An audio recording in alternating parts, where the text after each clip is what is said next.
Hello, everybody. Welcome to this 23rd CMI research webinar. And I'm happy to welcome today Manisha Chakrabarty and Subhankar Mukherjee, the two authors of the paper being presented by them today. Manisha Chakrabarty is Professor of Economics at IIM Calcutta. And she did a PhD from ISI Calcutta. And Subhankar Mukherjee is a PhD from IIM Calcutta. And he's right now a professor, assistant professor of economics at IIT Kanpur in the Department of Industrial and Management Engineering. So we have two distinguished economists from IIM Calcutta, ISI Calcutta, presenting us a paper, which is very, very interesting. This is the second paper, right in sequence, on the impact of government interventions, policy interventions. The 22nd webinar spoke about the impact of extended maternity leave on the impact on labor market outcomes. That was an intervention by the government, and we saw the outcomes of that by the presentation made last time. This time, Manisha and Subhankar are telling us what is the impact of financial inclusion interventions, in particular about the Pradhan Mantri Jan Dhan Yojana. So we will see what they have to say very shortly. We have with us Dr. Arpit Gupta from the Stern School of Business from New York University. He's an assistant professor over there. He did his PhD from the Columbia Business School in finance and business. Arpit has already presented a paper earlier in this webinar along with Dr. Anup Malani from the University of Chicago on consumption expenditure inequalities. And today we see the impact of financial inclusion interventions by the government on consumption expenditure by Manisha and Subhankar. So a few things. We will, as Manisha starts giving a presentation, you people are welcome to write your questions if you would like to in the chat box. And Manisha and Subhankar will try and answer them, maybe in runtime or maybe at the end of the presentation. So Manisha, you have 1 hour to make a presentation. Over to you. You can share your slides. Oh, thanks a lot. Thank you very much, Mahesh, and thank you very much, Pritha, because she always responded very quickly whenever I had any questions and all these things. And good evening to all my listeners. And thank you very much for really inviting us to present our work in front of the, these greater audiences. So let me start. Let me try to share my screen. Yes, is it okay now? Could you all see? Yes, thank you, Mahesh. Thanks, I could see that. So yeah, so let me first begin. So as you could see, this is the title, the financial inclusions and household welfare and entropy-based consumption diversification approach. So as the title suggests, we really look into, the aspect of the financial inclusion. Now, what is the aspect of the financial inclusion? With that, I'm going to start. And then the another thing is that we would like to see the impact of the association on that, the household welfare. So how I'm going to measure household welfare? Is there any particular way I'm going to present my household welfare measurement? For that, I'm going to take, therefore, the diversification approach. So this present paper, basically our paper investigates the, the link or the association between this financial inclusion and the household welfare. Particularly, this is going to address that whether financial inclusions, which is being measured through a higher, access to the formal banking system, leads to enhanced household welfare. So when I say the financial inclusions, the questions might arise that what is the measure, what is the kind of things I have taken into considerations we have when we are representing the financial inclusions. So in order to really represent the financial inclusions, we have considered a relatively recent, a measure, a nationwide measure, as already Mahesh already explained that is the PMJDY measure, the Pradhan Mantri Jan Dhan Yojana, which is really quite recent and it's a nationwide kind of schemes to carry out our investigations. Now, there exist, as all of us know, that other measures of financial inclusion, such as, the bank penetration, usage of the bank accounts, etc., etc. But the most important part is that what matters whether people, they are really part of the formal banking system, the formal network kind of thing, which makes something really accessible.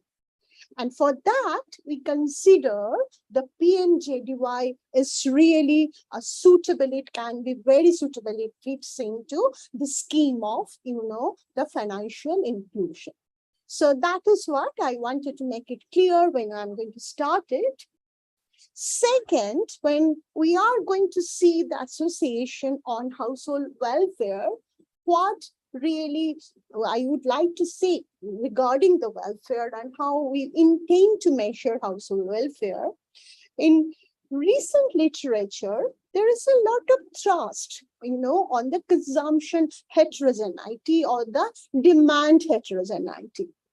And there exist certain stylized facts underlining the heterogeneity that tends to emerge on the household consumption pattern as household income rises. So with that level of income, the heterogeneity, that association that's being observed, and there started a lot of, the recent studies trying to explain it theoretically as well as empirically. So the stylized facts had shown us, it's been shown that at the lower level of income, the spending diversity is low, as the food expenditure that dominates the spending. And then when the household's income starts to grow, as it grows, the spending diversity increases via the reduction in the budget shares the spending on the food. And this is, all of us know, this is related to the Engels law. And people start to, increase the non-food expenditure. These are all being observed empirically there. So individual household spendings that becomes more diversified as income rises, and this evidence of such a positive association kind of between the household income and the dispersion in, the consumption pattern and all this thing, that has been found in lots of studies in recent, and these are all the cross-sectional studies, the micro studies, the cross-national studies, as well as the overtime studies, therefore. In several of such, like there are recent studies in 2012, that's also in, by Chai and Moneta in the Journal of Evolutionary Economics and all these things. So in this backdrop, therefore, we try to attempt to measure, therefore, the association of such a nationwide movement of the PMJDY and try to, therefore, related to the household's welfare measured to such heterogeneity or the diversifications there, which can be measured using certain diversity index. For that, I'm going to come later on. So now, why, therefore, this is really, as I say, this is the background with which we started to really, that sort of, gave us the kind of momentum to start with. Now, what's the channel? Why this is so? Why we think that there could be an association? So the financial association, which is really being measured, particularly in our context through the, through the formal banking access and all these things.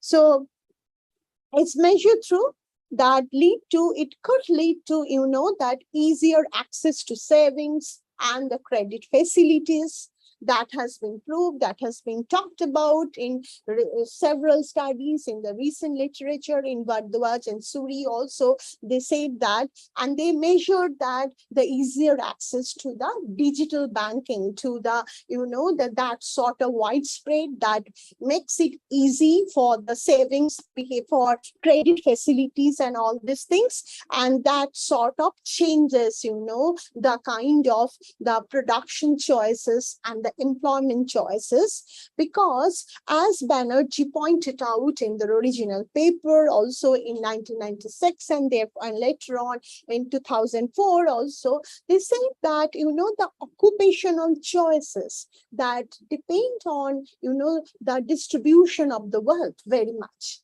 And for that, the capital market, the imperfection, the credit availability, that they do play a crucial role there.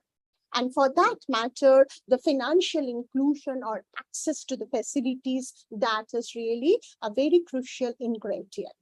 And that lead to the possibility of the, the greater opportunities to generate higher income, and therefore changes the pattern of the consumption expenditure. So the link is expected to be that possible inclusions, financial inclusions to the welfare is that, therefore, the higher financial inclusions leads to the greater access to the savings and the credit opportunities that may alter, the production and the employment choices of the households. The people could become an entrepreneur due to the availability of the credit and all this thing.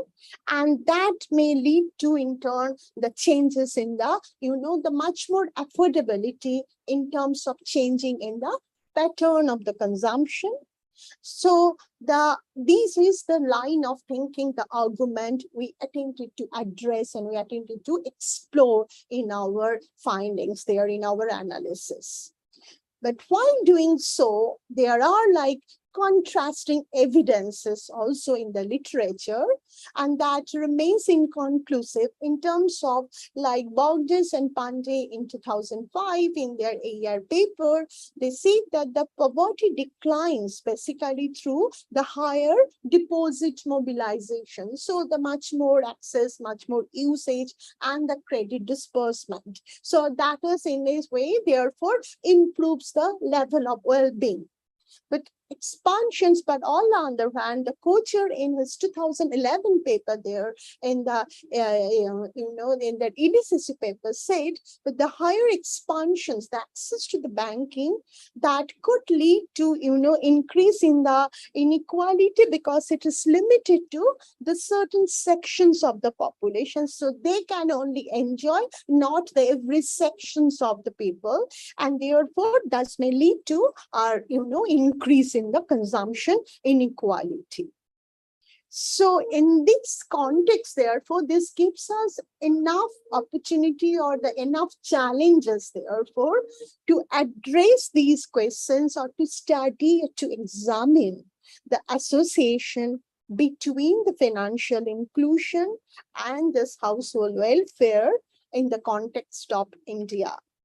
And therefore, as I pointed out, as I already mentioned before I really started to say that, we have looked into the recent PMJDY scheme as a representations of the financial inclusions measure and try to address the questions of whether this has any kind of association in, on the household welfare measured to the consumption heterogeneity, which represents a different pattern of the consumption expenditure. So I could see there is a questions. Yeah, so, okay, anyway.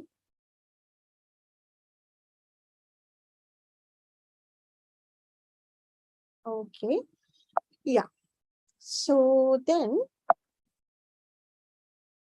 so we use the, that countrywide, the household level panel data from our CMI source, the Consumer Pyramid Service.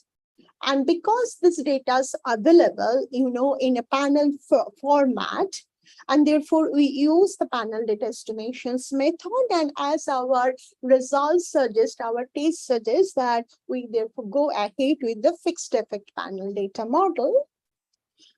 But because there are certain, the variables which are really not changing over time, for example, the household's religion, household caste, but which play an important, crucial role in explaining the consumption pattern. So in order to, therefore, obtain the estimates, the estimated impact of all these variables, we use the Hausman-Taylor estimation in this panel framework, which also can tackle any problem of the endogeneity of the variables there.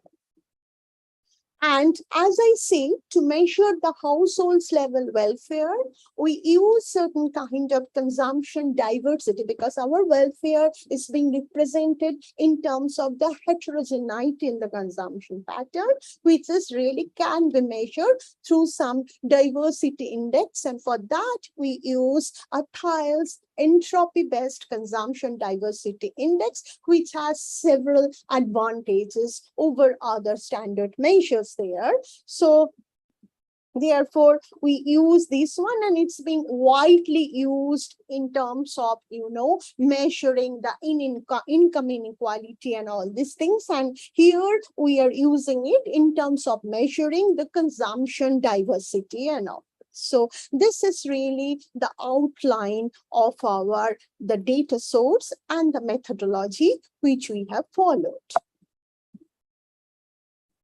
And then just in just very briefly, what we found that an increase in the diversity increases, due to after the introduction of the PMJDY scheme, which therefore helps us to say that the household welfare level that improves there. The impact on the food is quite ambiguous. I will come to explain that later on. But the effect on the non-food expenditure, as well as the shift from the food to the non-food, these are all on the expected line that has been increased after the introduction of the PMJDY scheme, which is representing our financial inclusions variable. So now, just to tell you, as I told you, that we have considered the PMJDY as a measure of financial inclusions, but this is a very, very impactful in the sense it's really targeting every individual of the households. Whereas it's not that this is the first time, this sort of program has been initiated. The various programs have already been undertaken since independence. In 1969, the RBI actually mandated that all the commercial banks, they have to open their branches in all the unbanked location. That is the wider, the network. And in 2006 also, there are lots of steps that were undertaken for the extension services of the banking And, the microfinance, the NGOs, the banking correspondence that have also started. So that extension of the services that could be, that could be extended, that could be encouraged. And then in August 2014, the PMJDY scheme that was introduced, that was first announced on the Independence Day in 2014 and formally launched on 28th of August. And here the primary aim was initially the aim was to open one bank account per household. And the interesting point is that everyone is allowed to have a zero balance account.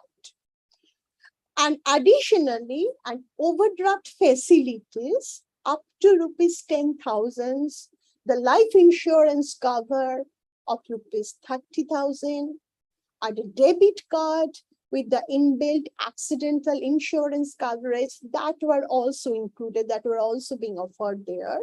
And all the direct benefit, all these things, the government transfers, that was being done through these things. Later on, it's been extended that every individual, they can have this PMJDY account.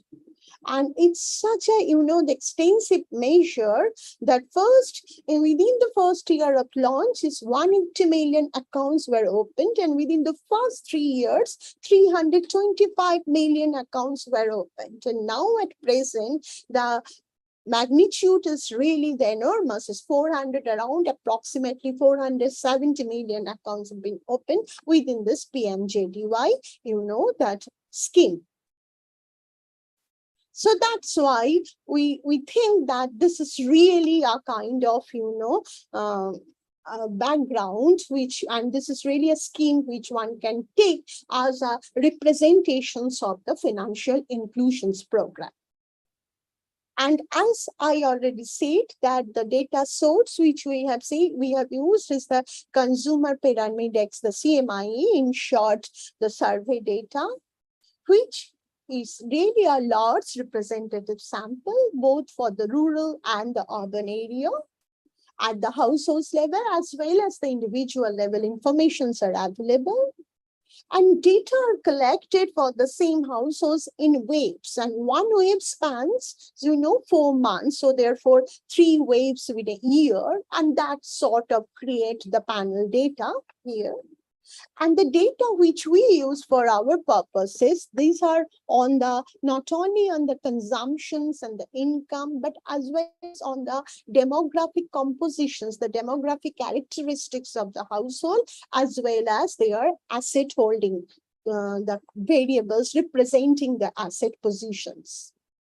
And for our data, actually, we consider the first, for our analysis, we consider only the first 9 waves of data, starting from January 2014 till the December 2016. The main reasons that we would don't want to extend that, because the subsequent waves, they are embedded with the other factors like the demonetization and the GST and all these things, the implementation of GST. So that's why we really concentrated up to December 2016, that means, the 3 years of the program since the inception in August 2014. And the main independent variable, which is really representing the financial inclusions in terms of the PMJDY, that is an indicator variable that captures the bank account opening status for each member within the households kind of things. That is, therefore, it marks as 1 if the member has an account, otherwise it's 0. And then we aggregate this indicator at the household level, and that is being used as an access to the bank, that is being used as a financial inclusions measure. So, and that we do have at the households level for each wave. Now, if I just give you a snapshot in a very descriptive way of this trend, the time trend of the proportion of the household's members holding the, the bank account. So if you see, therefore, we that actually from 2 approximately, so this is the one for the rural, this is the one for the total, that is combining rural and the urban sector, and this is for the urban sector, and the urban dominates the rural here. And now if you look into the pattern, if you look the slope, actually there is a jump, the 6 percentage point jump in the number of mean bank accounts per households. So we have it at the households level, and then we take the mean for each wave kind of thing. So averages over households for each wave. So this is, you could see a jump between wave 2 and 3. And this was because we tested also statistically, and that came out to be statistically significant here. So we have seen a notable differences after the initiations of this program in terms of, the bank account holding here. So therefore, this is something is really giving us a confidence that we can take, therefore, this bank account variable as a representations of a kind of, representing the PMJDY program corroborates with this one. Now, regarding kind of, so there is this shift in the trend, the bank account right after the second wave, that actually coincides, you see, with the announcement of the PMJDY program. But then as the general trend, the upward trend that continues, but that jump was significantly higher as opposed to a kind of, a consistent upward trend for the following periods. Now coming to the, our main variable of interest in terms of our, the kind of the dependent variable or the consumption diversity, which is measuring the household's welfare. We use that, therefore, we use the entropy-based measure, and that was proposed originally by Thiel. And this is really a kind of measure which is an entropy-based measure. So it is really taking into account the information's content there, and it captures the degree of dividedness, see. And this was originally being, as I told you, it's really in order to measure, the racial division, the income inequality and all these things. Now, one very solid argument in favor of using the Thiel's that it helps one to decompose this index into, the intra-group and intergroup, which is really very, very informative whenever you try to see any kind of shifts within the group and across the groups. So there are lots of studies who have used in several contexts, for example, inter-industry, intersectoral, using this Thiel's measure. These are like few of them which we cited here. Now, just to give you that what it's going to be, what we are going to measure in terms of using this Thiel's measure, if we have suppose n number of commodities, and W explains the share. So out of the total, the WI, I is the number of commodities, that is the share of expenditure on this, the ith commodity. Then the Thiel's diversification measure has been given by this way. And this is actually given because this is being taken as a deviation from the maximum value of the Thiel, which consider a complete concentration. That is, if the expenditure is only on one commodity, then the maximum value of Thiel's, and this is the deviations, the relative measure of that with respect to that, and that is really measuring. And where I say WI is the share of expenditure on the ith commodity, when you consider n number of commodities there. And as I told you before, one of the greatest advantages of the Thiel's measure is that it really allows us to decompose the overall value into the between the intergroup as well as the intra-group, the within group, the kind of diversity weighted by their shares of expenditures of these of the sub-commodities within the group. So why saying the group, intergroup or intragroup? So what are the groups we consider for our purpose, for our empirical methodology? Two groups basically, the two broad groups, food group and the non-food group. Whereas within the food groups, we have 13 subgroups. For example, the rice, wheat, etc., etc.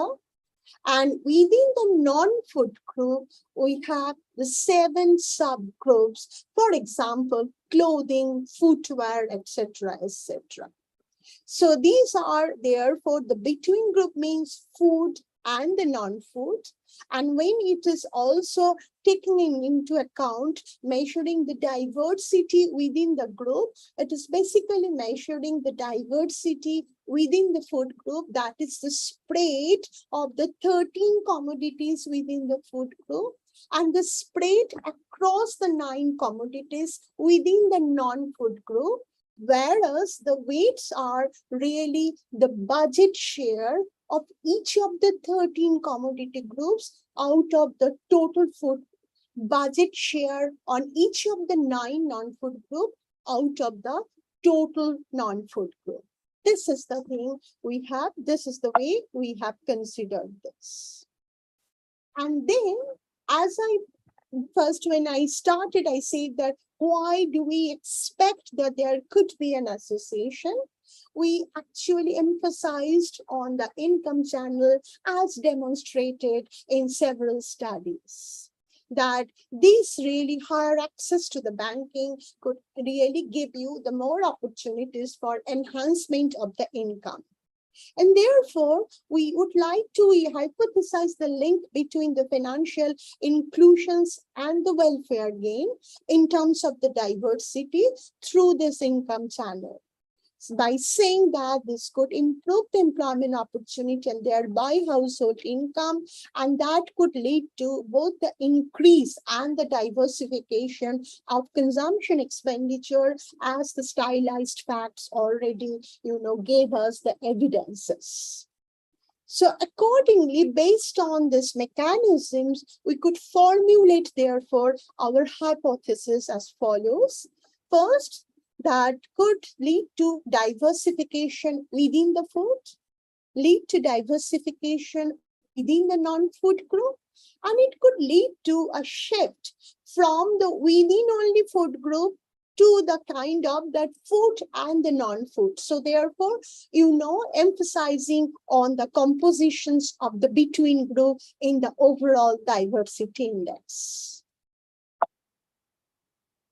And while doing so, therefore, we actually now, in order to obtain this mechanisms, this income channel, how we proceeded. So what method of estimations we have followed? We followed basically a two-stage regressions model, whereas in the first stage, we try to see the impact of, so this is our first stage in the regression, in the analysis, in the empirical methodology. So where we try to see the association of the, the per capita expenditure, the monthly per capita expenditure of the law, in terms of, due to the whether there is any positive association of the PMJDY. As I said, PMJDY, it is a kind of an indicator variables here, the one. Now the question arises, what this PMJDY1 and PMJDY2, they too actually represent, they do reflect. So the things to notice that PMJDY1 and PMJDY2, they are actually, the one is really giving us the immediate kind of impact. So this dummy is really after the initiation, the dummy variable takes the one. Whereas that it's being observed, it's been stated, and as you could see that it takes some time, that a kind of bank account, as we see that it is secularly rising. So therefore, it takes some time to have an impact rather than the instantaneous impact. So therefore, our PMJDY2 is really capturing the things from the after 1 year of the initiation, that is from 2015 onwards. So these are basically, therefore, our main variable of interest to represent the financial inclusions. One is the immediate one, and one is post 1 year. And these other control variables are basically taken from the literature, which suggests, therefore, like that the number of children, that is the demographic composition, the education's level, these are important factors for determining, the earning and therefore the total consumption. The proportion of the people who are working within the family that do have an impact definitely of the income earning potential and therefore the total consumption per capita. This is basically taking care of the general macroeconomic trend and the other control variables for the caste and the religion and the state level factor. So this is our first stage equations that's going to take care of the impact of the financial inclusion first on the income.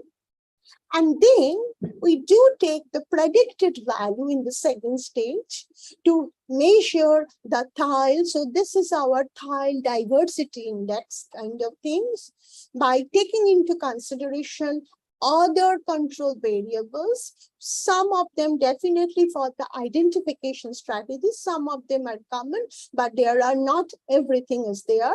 For example, that diversity index proportion of working, they do not play any role, but definitely that do play a role in the total consumption and the total income. So this is not here in the second stage, and this one will therefore capture the impact on the diversity through the changes in the income. Here, I would also like to emphasize that by doing these two-stage regressions, we also would be able to, eradicate any other problem of endogeneity that could arise due to the reverse causality here, because we are now therefore have instrumented the the monthly per capita expenditure in the first stage already here, if there is any reverse causality or the simultaneity.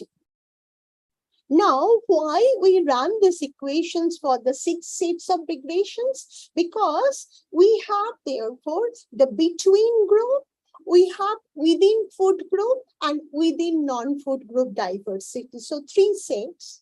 And we have done it for this indices for the rural and urban areas separately, because we found that the diversifications are higher for the urban areas compared to the rural areas, as well as the MPC is higher for the urban areas. So the pattern of consumption expenditure, the total everything is believed to be and observed to be as descriptively different in nature across 2 sections.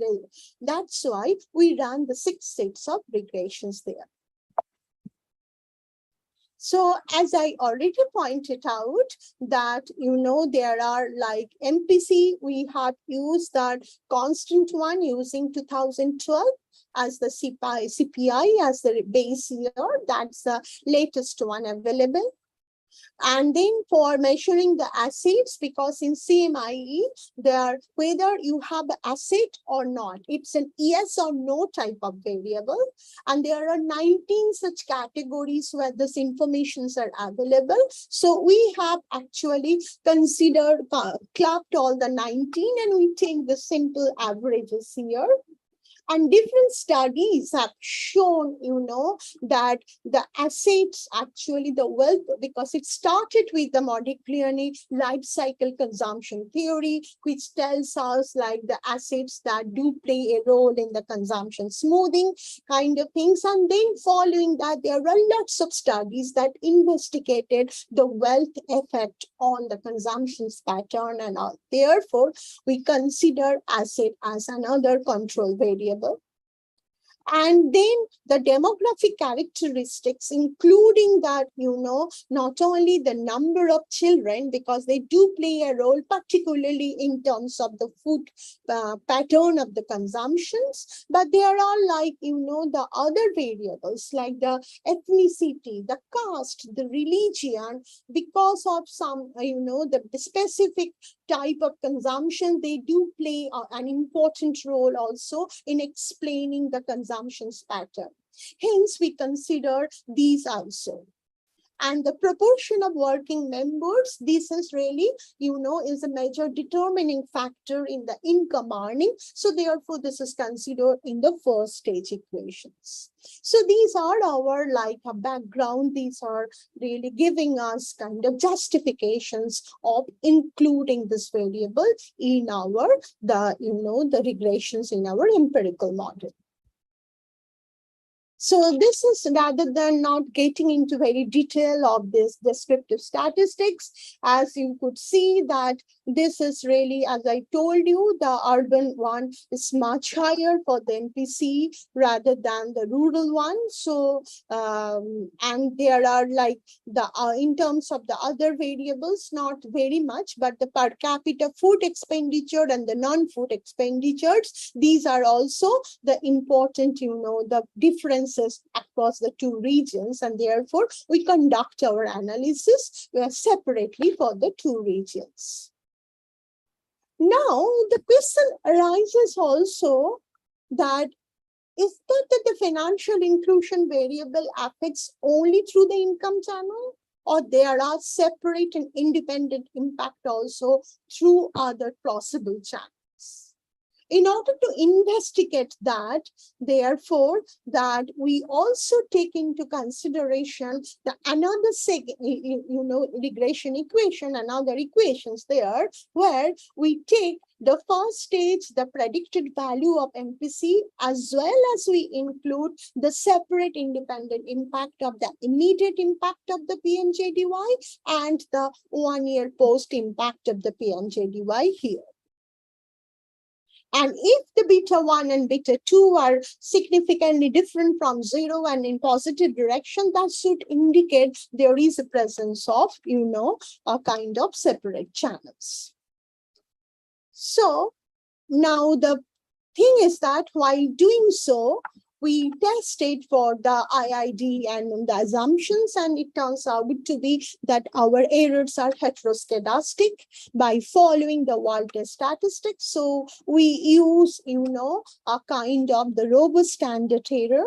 And while using the robust standard error, we could not use the standard Hausman test, which is valid under the IID setup, to come up with the conclusions that whether you should go ahead with the fixed or the random effect model. Therefore, we use the alternative Hausman procedure. And additionally, as I mentioned before, we also do employ the Hausman-Toller estimation method to take care of the endogeneity of remaining variables that could be, for example, the asset variables. And also one advantage of the Hausman-Toller is that it's going to give us also the coefficients of the time invariant variables, for example, the caste and religious, which are important variables, which we would like to know the impact of all these variables. So this is really our method of estimations. Now, just to give you as a kind of the first stage regressions results, as you could see, the kind of impacts are really different, at least for the initial period across the rural and the urban regions, and they are significantly positive here. So the coefficients of both these variables turning out to be positive and significant, and magnitude is much larger for the PMJDY2, which is post 1 year, compared to the one that, as we see that, given that the bank account access is secularly rising, this result shows that the larger number of access leads to the higher level of, the consumptions. And then this is the results for the, because as I said, we have run it for the 3 states, for within food, within non-food, and between, that is the intergroup, the across one. So the first, the food index, it is for the rural and urban, this is the fixed effect. This model is there. This is like the, the Houseman-Taylor, which is giving us the positive, the coefficients also for the time invariant variables here. And these are like our diagnostics for the, non-IID setup. So this is suggesting the presence of heteroscedasticity, and we use therefore alternative Houseman, and this is suggested the fixed effect model.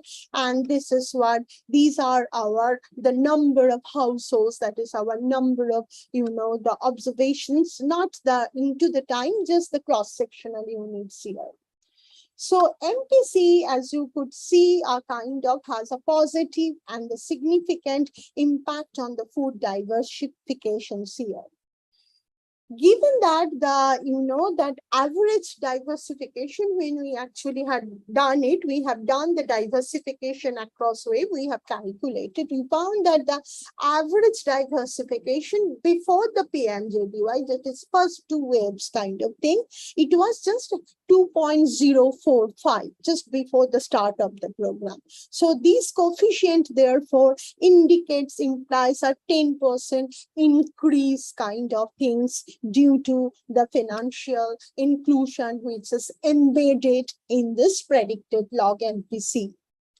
And we also see the expected line that the higher the number of children, the higher the average level of education, they are positively associated with the food diversifications. And there is one thing which we found, that in terms of the asset, there is a negative association between the asset holding and the diversification in the food expenditure. Now, given that the inelastic nature of the food group commodities, these results is also in the expected lines, because an increase in the wealth, it should shift a part of the expenditure from the food to the non-food group. And these we also found when we are presenting the between group, the diversity that is from the between, that means the intergroup things here. So now the column 3 and 4, these are the things as we saw, this is employing the Houseman-Taylor.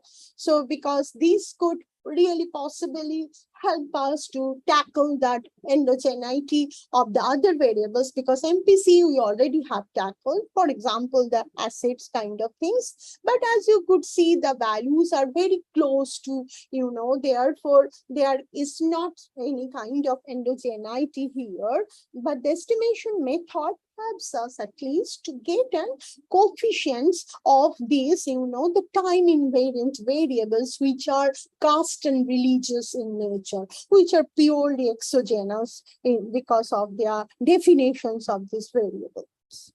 Now, these coefficients are very close, and therefore, as I say to you, now from this is, if you see, the baseline is the reference group is actually the upper caste or the socially advantageous class kind of thing. Whereas these coefficients are coming out to be positive and the significant. So one explanation that could be given here is that the the social positive coefficient for the socially disadvantaged class or the minority religions might be that due to the lower baseline, consumption expenditure to start with for these groups, and thereby any higher, therefore the relative diversification within this food group, when the improvement, there is an improvement in the income opportunities due to the access in the bank accounts.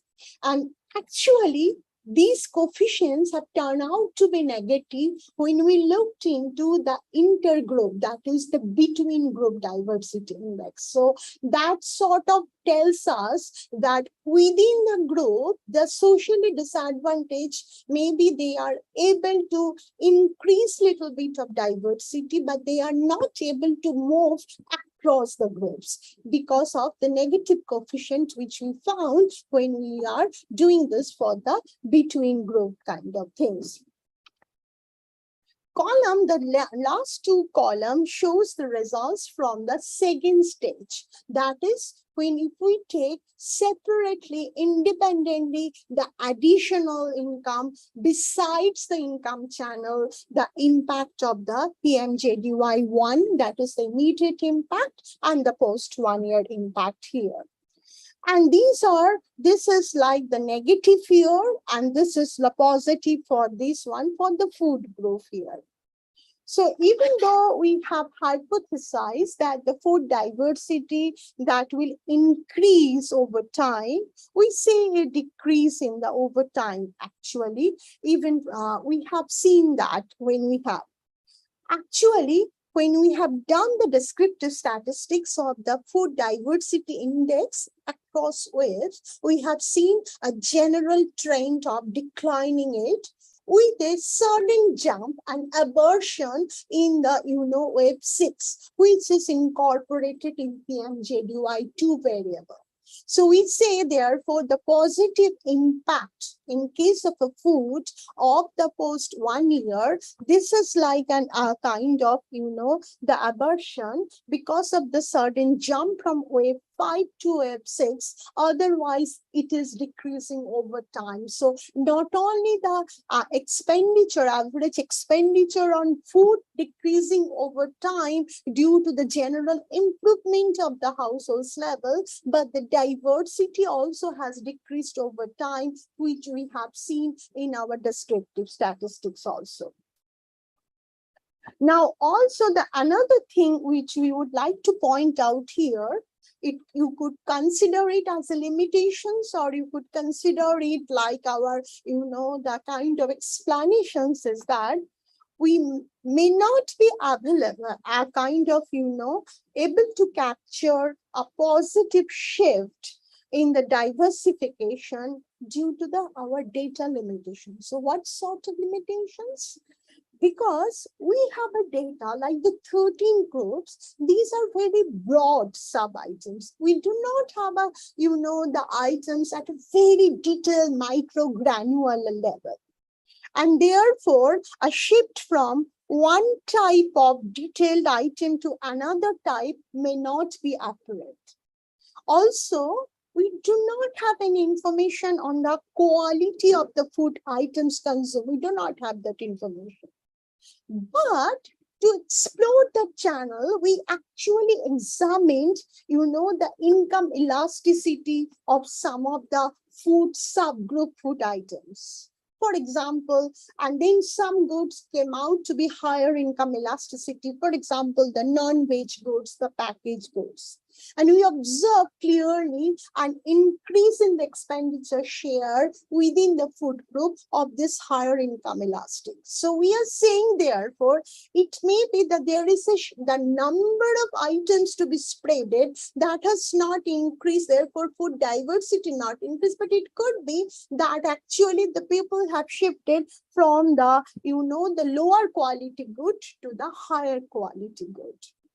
The other things which I would like to reiterate here before I just jump to the conclusions, because we do not have enough time, is that if you look into the values, the magnitude of the log MPC, when you include also the additional channels here, and this is quite evident not only for the food, this is also evident for the results for the non-food as well as for the between group. These we could say that therefore there exists a possible separate additional independent channel of the financial inclusions. And when you omit that sort of created omitted variable bias, therefore upward shift of the magnitude of the MPC coefficient when you are looking only through the income effect. Or also additionally, there could be measurement error while measuring the consumption expenditure. And mind it, this is our per capita expenditure. This is not per adult equivalent or something which takes care of, the demographic contribution and therefore differing needs. Hence, these could give us, therefore, the different magnitudes, all these things. So overall, this is for the non-food, and all our columns represent the similar things, the similar methodology, whatever I represented for the food groups. And these are all in the expected lines. And here, the non-food, actually the separate things and the within group variations that has increased. And this is actually our between group. That is really indicating a welfare movement where that you are shifting from the food to the non-food. And here the values are, in terms of the magnitude, values are lesser kind of things, the between index, but it is similar in nature. And here you see that there is a socially negative coefficient for the socially disadvantaged groups. What I already mentioned, that they may be able to do the diversity within, but they are not able to shift kind of things. So these are our main results. This is what we have expected, and the results are mainly along with our expected lines. So in conclusions, we could say, therefore, the state-led financial inclusions program can lead to higher economic welfare. And as I said, this is the welfare we measure in terms of the diversification, and we use a two-stage regression approach to find there's the robust evidence that households diversify their consumption expenditure. And this is especially visible within the non-food items and all these things. So in general, it's that it may account. Now, our critique for the financial inclusion schemes in general is that many of the accounts open through these, these initiatives may lie dormant. But given that our results have come out to be positive and statistically significant, and in terms of certain variables economically also magnitudes are significant. So if these facts are true, our results could provide a lower bound with the available informations more with the access and usage. This might give you a much more promising results. So I would like to end therefore with that optimistic view here. And thanks everyone for your patience and listening to this one. Thank you, Manisha, and thank you for a wonderful presentation, very detailed, very expansive, very beautifully explained. And the best part is, always good to learn that what happened in the recent past did lead to higher economic welfare. So the program has led to better good in society, more diversification of consumption. So good to know this as well, besides this being a great piece of work. So thank you so much for taking all this effort. And thanks for your very positive comments. Now I'm looking forward for Professor Gupta's comment. Now let's listen to Arpit on what does he have to say. Over to you, Arpit.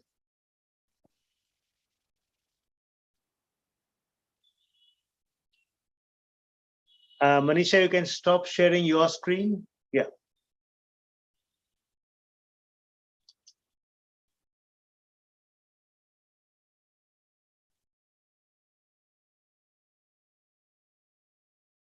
All right, thank you, Mahesh, and everyone for inviting me to discuss this really interesting paper. And thanks to the authors for putting it together. I learned a lot by reading it. I'm really excited to chat about it. So to kind of set the stage a little bit and discuss the broader motivation, I think, for this project, there are about 1.7 billion people globally who don't have a bank account. And many of these people say that they don't want to ever own a bank account. And so that might be fundamental frictions that will limit adoption, but many people report very specific reasons that they avoid banking related to the cost of banking, often the distance to go to a local banking establishment, and just the difficulties of hassle and paperwork to get a bank as some of the reasons that they don't own one or don't have an account in one. And these financial frictions and limitations are associated not just with households, but actually also to firms, particularly, of course, in developing countries, many of which do not have access to formal lending. And these gaps in financial inclusion are linked to broader issues with development and poverty reduction, because poor individuals in particular are going to benefit from having access to payment technologies, having access to savings, borrowing, and insurance and shocks, all of which are services that financial providers offer individuals. Firms, of course, also benefit from the fact that they're going to have a relief to their financial constraints, which may then in turn boost innovation, how they generate jobs and growth. So it's just a very important topic globally to understand the implications of financial inclusion. And when we kind of look globally, this is from a report by the World Bank, we see that it's really the poorest individuals that are most likely to not have a bank account. Also those that have less education, to some extent those that live in rural areas, right, where of course, even providing financial access through physical proximity is going to be quite challenging.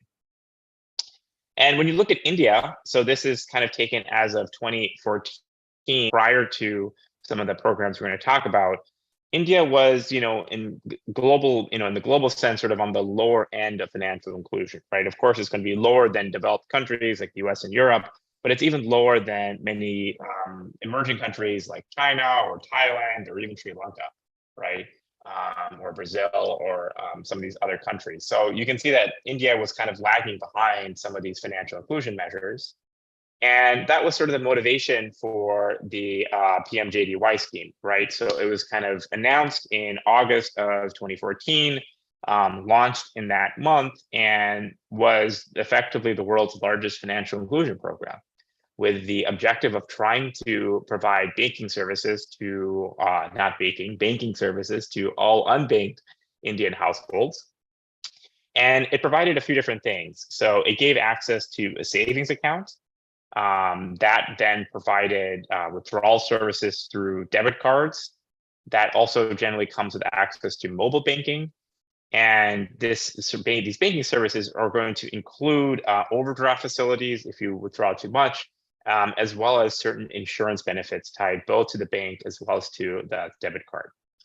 And in a relatively short amount of time, we saw a huge number of, hundreds of millions of new accounts, as well as new debit cards. And over time, a lot of the direct benefit transfer schemes were actually implemented through and using these accounts. So they became a cornerstone of the larger infrastructure around financial delivery. So, first I just want to talk about how we think that this program might help households. So we think that access to better technologies for savings might improve household savings, right? And that's because you'll have access to higher interest rates on these bank accounts relative to other sources like informal money lending. Having access to this new technology or just this general banking service might address some of the behavioral biases that result in people focusing too much on the present and not saving enough for the future. It can help with money transfers, and that might happen either within your own family or to other households, and that can be in the form of a grant or a loan. And also in the area of transfer services, with a debit card, it's going to be easier to purchase various kinds of goods and services. And then because you have access to built up savings over time, because you have access to these transfer technologies, and potentially because you have access to the bank, you could imagine this will help with consumption smoothing. So you can kind of better shelter shocks because of these access to financial resources. It might help in your production process and your employment choices because it relieves some financial constraint. And then more broadly, you might think that this actually provides a better information file, in the sense that there's now a financial record of you, and therefore the entire system is going to provide you credit more easily in the future because there is more of a digital record of your ability. And there's actually quite a bit of research in many countries that suggests that, for example, establishing centralized credit registries really helps and assists people down the road. And that's because having this information about individuals is going to facilitate the information asymmetries inherent in lending, and so facilitate more access to credit down the road. So of these channels, I would say the authors are kind of focusing predominantly on this sort of production employment choice, it seems to me. That seems to be the main way that they're thinking of the banking access as something that can improve people's actual income generation process. And so I'll come back to this point a little bit later. Now, there's some really interesting prior work, I think, on this subject by a number of authors here, and they document some interesting aspects of this. So one is that the majority of accounts, 77% of them, have actually maintained a positive balance. The typical size of a balance in these accounts is, a little less than 500 rupees, which is actually about 60% of the Indian poverty line. And there is a substantial amount of usage in terms of households that are depositing money into these accounts and also remitting money out of the account as well. So it seems like there's reasonable usage on the intensive margin, as well as setting up the accounts and leaving them seated with positive deposits. When this paper looks at what happens to areas that have high exposure to this program, so they basically identify areas that are likely to receive a big shock as a result of this program. And they look at the variables, including the adults per bank, the number of bank branches that the state-owned banks own, how many unbanked households there are, as well as some conglomerate of financial inclusion index. This basically identifies the areas that were previously unbanked, and these areas see more of an increase in banking services over the course of this program because they're really availing and taking advantage of these new services. And so in these areas, in these treated areas, they find that there are more accounts overall, they observe more cash is deposited, and they see greater aggregate bank lending as well in these areas.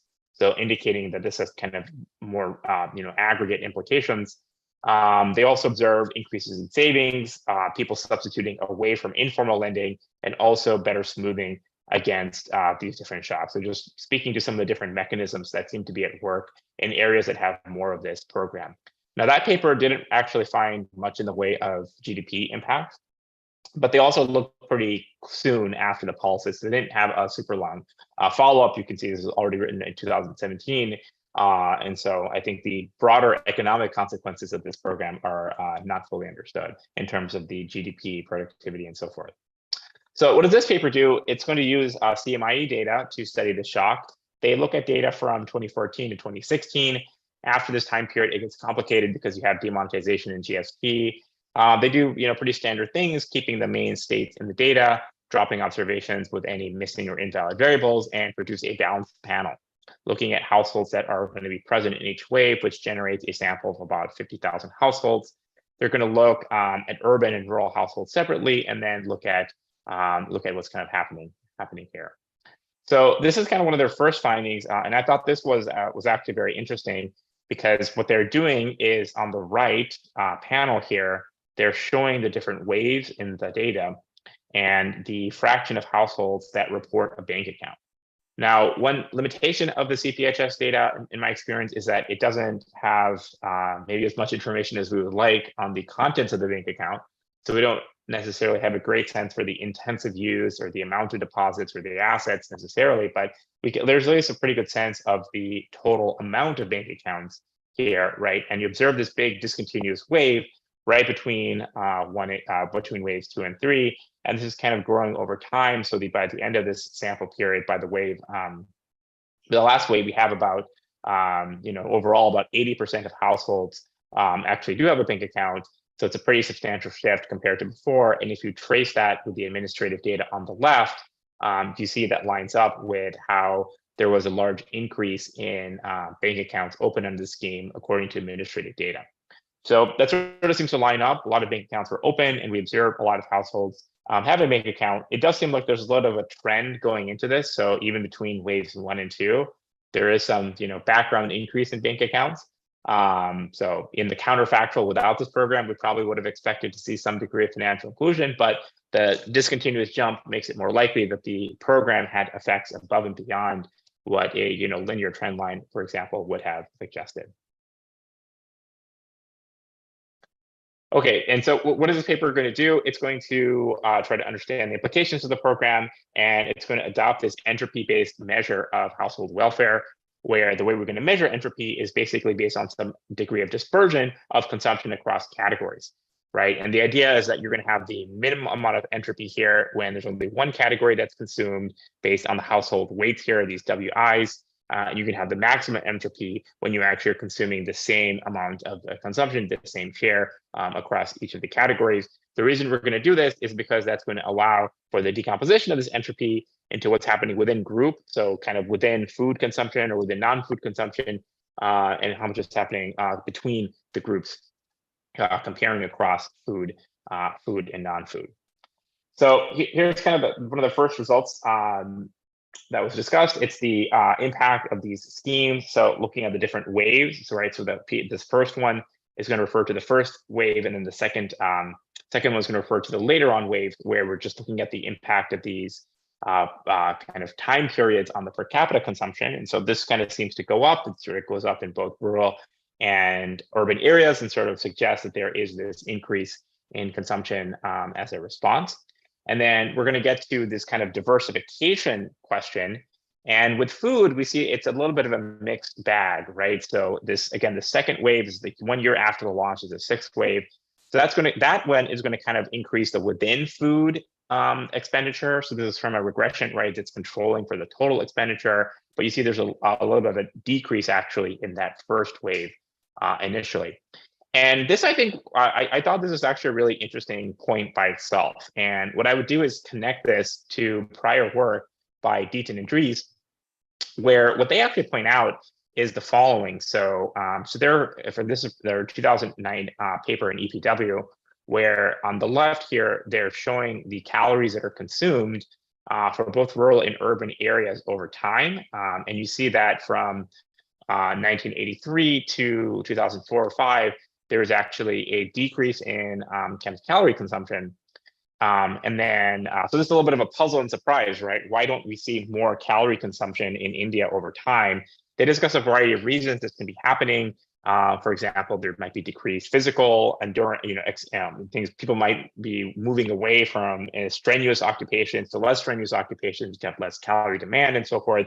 But one of the ideas that they kind of really emphasize is this kind of idea that Indians respond to increases in income by upgrading the quality of their food. And so you can see that here, for example, when you're looking at food availability by different types, looking at rice, wheats, and other cereals, right? So other cereals are going to be things like, sorghum, things like that. And you observe that actually in 1950, things like that were actually quite common relative to wheat. But wheat has kind of increased in popularity substantially over this time period. So basically people are substituting, and one of the things that they do is they get more income, and then they buy, naans and chapatis and things like that, rather than eating other, maybe more traditional cereals. And this quality upgrading is a reason why you don't observe as much increase in calorie consumption overall. So that was the kind of paper here. So I mentioned that because I found this a really interesting aspect of the result, that they seem to find something similar with respect to the food consumption, right? It seems like there's something about quality upgrading in food categories that explains why there's not so much of a diversification in categories. So what they're showing on the right picture here is they're looking at the average number of food categories consumed. And you see that this trend is actually decreasing over time. So whether you look at rural areas or urban areas or the total, there is maybe a 2% decrease in the average number of food categories that's consumed. And the way the authors talk about this is through the lens of substitution from these lower income elastic to higher income elastic foods, right? And the way they're going to estimate this is by doing this Engels curve idea, right? In which the kind of core logic is that you're going to look at the fraction of the food budget that's going to foods and foods in different categories. And they observe these income elastic categories as, for example, non-veg items or packaged food. So those are going to be food categories for which individuals are very likely to increase their consumption when income is going up, right? So, you know, your nons, for example, things like that. And they argue that it's really these food, you know, the substitution to these categories, which is kind of explaining the decrease in the number of food items and hence the mixed patterns with respect to food diversity.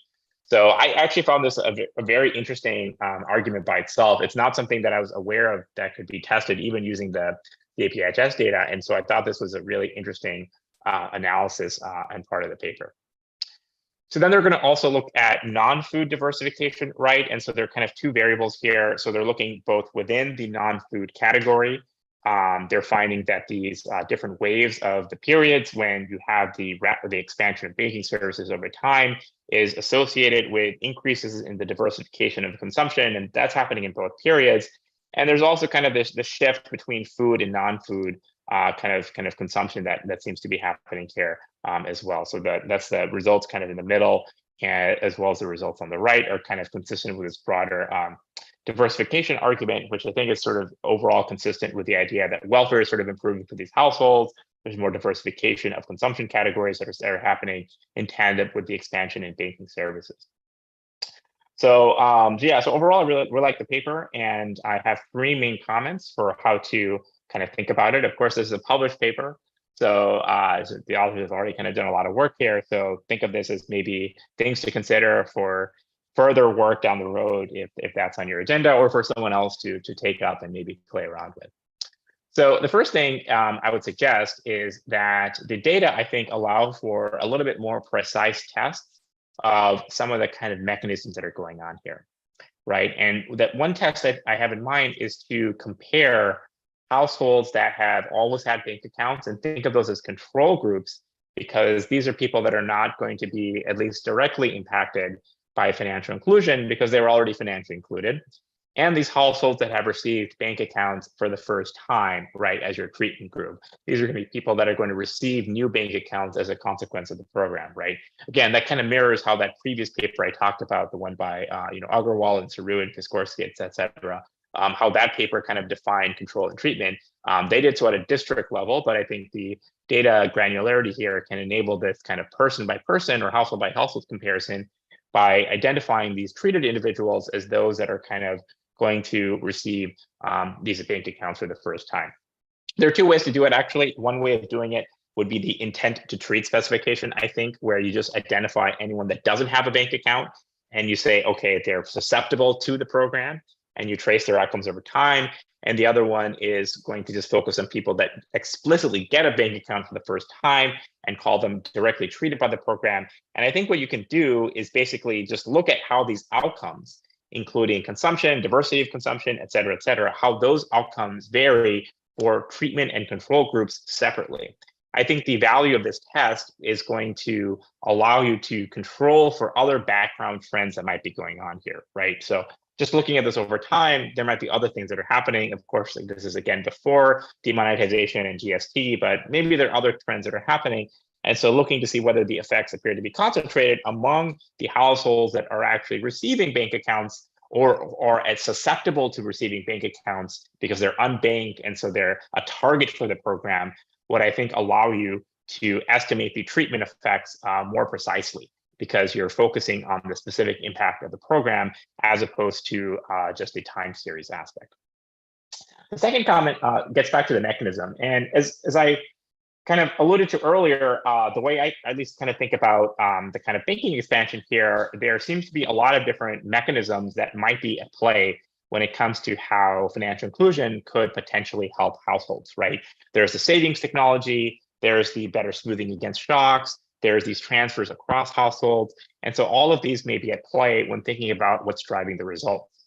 Now, I think the paper is, sort of seems to emphasize a little bit the possibility that it's really credit access that's kind of enabling sort of better productivity, because people are able to gain access to better job prospects and things like that. So I think that's actually a reasonable hypothesis. I don't have a strong ex ante prior on which of these stories is more likely to be driving the effects of financial inclusion.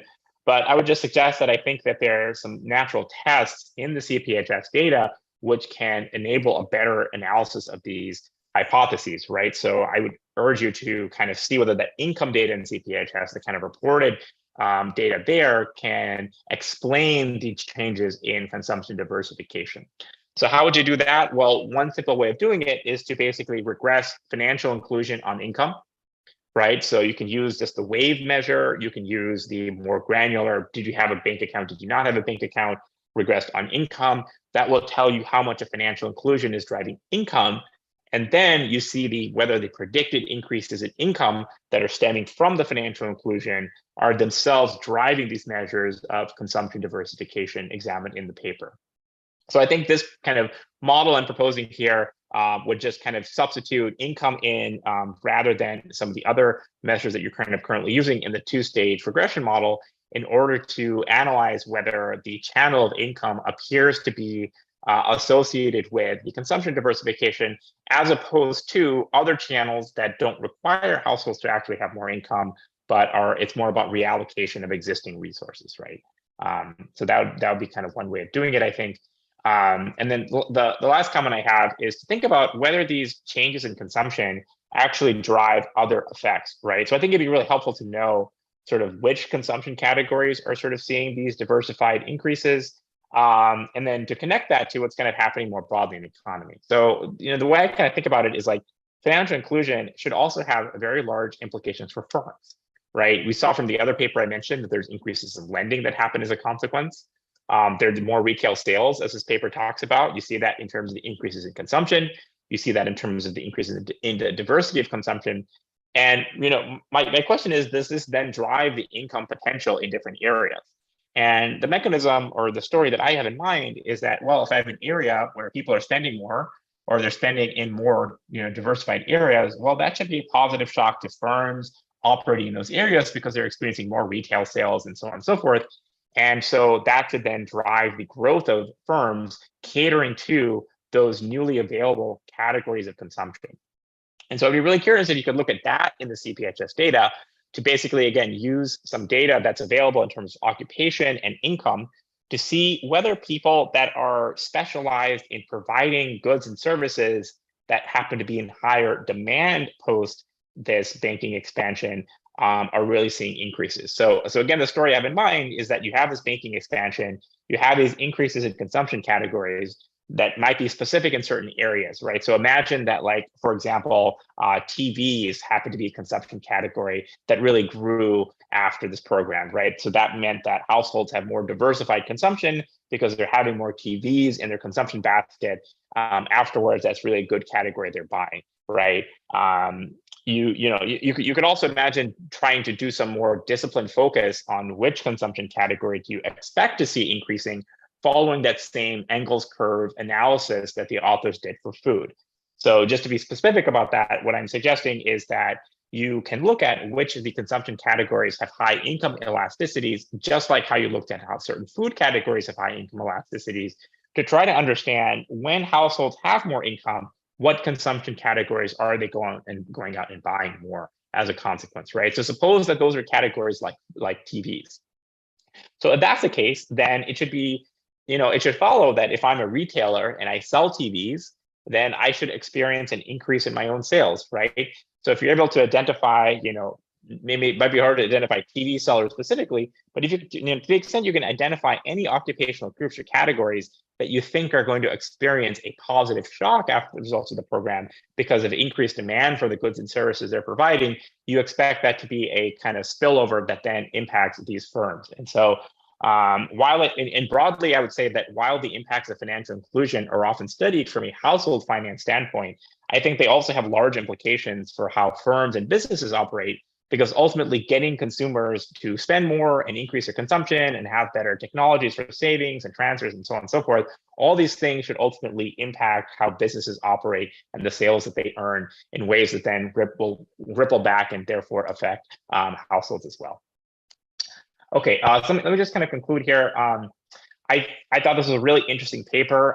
So it's kind of, at least to me, introducing a new measure of consumption and inequality that I thought was a really nice way of looking at this question. It suggests that the value of financial inclusion is there to improve this household consumption diversification. I actually found the results on this upgrading food quality to be very interesting because it's in line with some of that other work I mentioned from Deaton and Dries, and sort of speaks to this broader kind of question about nutrition in the Indian diet. So I thought that was a very interesting analysis.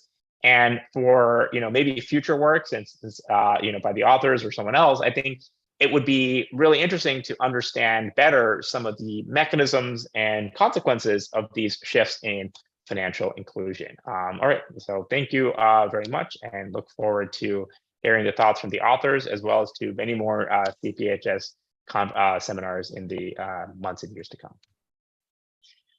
Thank you, Arpit. That was a wonderful presentation.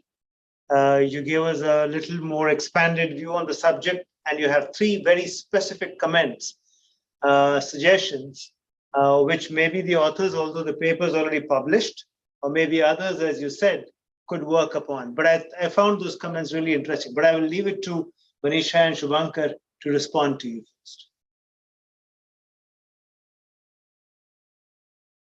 We can't hear you, Manisha. Can you hear me? Yes, Yeah. yes, now we can. So, Arpit, first of all, thank you very much. You actually, made our life easy by really explaining things which we could not, maybe due to the paucity or due to my, but you really pointed out the main important contribution and all these things. Thanks for your effort.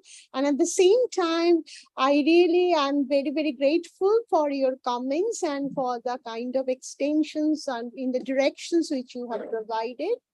Now, Subhankar might add something. I just have the few observations regarding your comment number 2, that is the income approach, like following the same methodology in terms of income.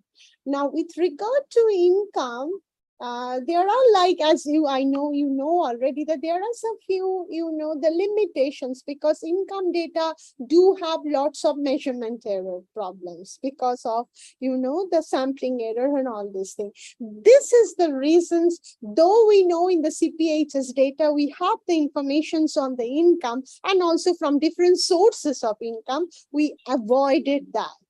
And this is all what I wanted to say regarding the second point, but I think Subhankar would like to say something in your comment number 1, that is your treatment group and the control group, as well as, and your third point is really, really interesting. One can easily extend that in that direction and see in a greater detail, like areas or in which area of, in terms of the occupational choices people are being affected most, or people are trying to improve their, the welfare in terms of changing behavioral pattern with respect to consumptions.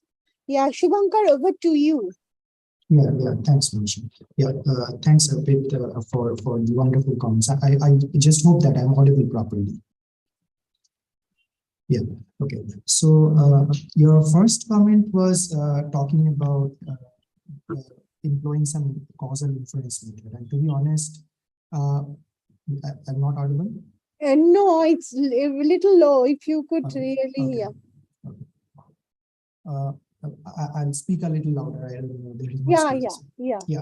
So regarding using the standard causal inference methods, we both had some sort of discussion about should we go and employ such a method. I mean, we were really not thinking about the research design that now you said. That's wonderful. We thought about the possibility of employing a regression discontinuity because there is a discontinuous jump that we can see. But yeah, ultimately, after a long discussion, we sort of resorted to go for the panel data method. And as you could see that we tried to control for as many as variables as possible. You are right in your critique that it's just a time dummy basically is what we are using. But given that we have a strongly balanced panel data and various control methods, we were sort of confident. And lastly, even after that, we are not claiming the result in causal in the paper. We are saying that it's association, which is because we are not using the standard methods, we refrained from doing that. But there obviously can be use of the causal inference methods, some of the methods, I'm sure. Second is your comment about the calorie consumption puzzle that Victor proposed about. That I must say is once again a wonderful comment. I personally can say I knew that. Obviously everybody is aware about the puzzle, but I did not know about this particular explanation. I used to think about there are other explanations. For example, there are other quality food group you were mentioning about, which are not even captured within the survey. But the explanation that you gave probably also could have been included in our paper. Thanks for that. And the third one was, I just wanted to talk a little bit about the channels that you were mentioning. Yeah, there are various channels. We are sort of mentioning after exploring the income channel that there could be other channels, which is why in the column 5 and 6, we are using, keeping back, putting PMJDY 1 and 2 time dummy indicators back into the equation to just show that yeah, there can be other independent channels. But within one paper, we did not have the scope of sort of exploring the other channels as well, even though there are data available in the CPHs. Yeah, I have finished that. That's all from my side. Thank you, Subhankar. And thank you, Manisha, for responding to Dr. Gupta. There are 4 comments over here. If anyone could answer them, it would be good. We have people who have posted questions. Gagandeep Hazarika says, Madam, do you think that somehow at present we have achieved a milestone of financial inclusion? If yes, then what would be the next milestone to achieve after financial inclusion? Making them financially resilient or educating them towards financial products? It's a very different kind of question, but it is related to your paper. Yeah, it's a very general kind of questions. It's very difficult to provide, the targeted answer, but I could definitely say, like, I think that educating things like also enabling the people to use the digital devices, that financial literacy, that has started already, I think, and that is coupled with such kind of wider program definitely would, make people in a much more confident position in terms of the opportunities. And as already Professor Gupta already pointed out, showed us that India is still lagging in terms of the, bank access and all these things. So we have a lot of things to do still. We are way behind. So whatever you suggested, this is definitely on our path. And I think the government already has started to look into these one. And there are lots of work going on in terms of financial literacy. So this is all what I could say. I don't know whether Subhankar wants to add anything here. No, I do not have anything to add. Okay. We have another question on the balanced panel. So would you like to address that? If they dropped invalid observations, how did they balance the panel? No, invalid observation means where there are the missing observations and all these things. So we consider only those observations or those households where the information, the full informations and these are available. And we consider those households across our 9 waves that sort of give you the balance panel. It's not that in between we drop some households and then we include that. So consistently, wherever the information which are really useful for our analysis available, we do take only those households and that sort of create the balance panel. I think the next question is for Arpit. Given the timeline over here of 7:43 p.m., this could have been asked during your talk, Arpit? What is the difference between the first study and this? I do not know the context, unfortunately. Could you guess? Yeah, I think that they may be asking about the first study that I mentioned in my discussion, which was the paper by Sumit Agarwal and Serbu and Piskorsky. So I think that paper really did not have much to say on the consumption side, because it was predominantly focusing on the lending implications, as well as they had data from the bank accounts themselves to see how people are transferring money in and out and so forth. Okay, a last question. Besides PMJDY, there can be other factors responsible for diversification in food and non-food expenditure. Please answer. Sunita Sharma. Yeah, I think Subhankar already addressed this, but I Yes. think you will be able to add a few more if Subhankar, if you wish. Yeah, we agree that there could have been other factors. See, first, what we do is that we curtail our data set at 2016 December to avoid any other large macroeconomic shocks that were happening during that time or after that. But even within that period, there could have been other shocks, which is why you run a regression, multiple variable regression, right? Where you can control with control for other factors that might be happening. For example, we have a macroeconomic trend variable, which is taking care of any other trend shift that might be happening. And also the time invariant variable that we are using, especially the fixed effect that we are using, should be able to capture any other time invariant effects as well. So we are pretty confident, but with any empirical work, one can never be surely say that yes, it might not be affected by other variables. That's the best that we could do. The other suggestion that was given by Arpit about using the causal inference methods, that could probably give one a little more confidence. Yeah. Thank you. So that's very nice. May I Yes. interrupt, Mahesh? Yeah. Arpit, if you do not mind, could you share your slides with us? Of course, I'll share the slides with you and send them, of course, to the CPHS team as well. Okay, great. So Manisha, the slides that you presented will be available on the CMI website, and so will Arpit's slides. And this whole thing is there on YouTube, but you can always be in touch with Arpit as well. This has been a great presentation and a wonderful discussants paper. Thank you very much, Manisha and Subhankar. And thank you, Arpit, as well, for taking the time in your early morning to discuss this paper.